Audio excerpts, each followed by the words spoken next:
నమస్తే, నేను మీ కొరటిపాటి ప్రేమ్ కుమార్.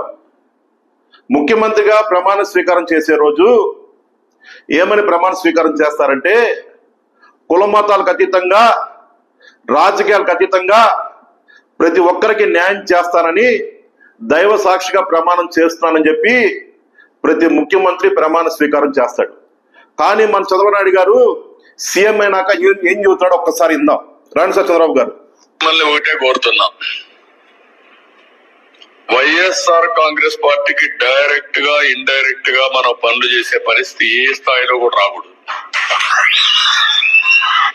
విన్నారుగా, వైఎస్ఆర్ కాంగ్రెస్ పార్టీ వాళ్ళకి ఏ పని చేయొద్దని అధికారులకి, నాయకులకి ఈయన చెబుతా ఉన్నాడు.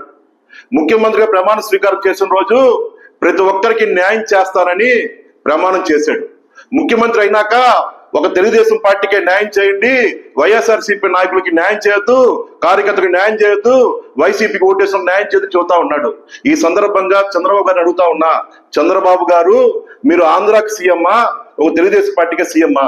గతంలో జగన్మోహన్ రెడ్డి గారు 5 సంవత్సరాలు పనిచేసే సీఎంగా, ఆయన సీఎంగా ఉండగా ప్రతి ఒక్కరికి న్యాయం చేశాడు. కుల మతాలకు అతీతంగా, రాజకీయాలకు అతీతంగా, మరీ ముఖ్యంగా తెలుగుదేశం పార్టీ వాళ్ళకి ఎక్కువ లబ్ధి చేకూరింది. జగన్మోహన్ రెడ్డి గారు చూసి నేర్చుకోమని తెలియపరుస్తూ జై హింద్, జై జగన్.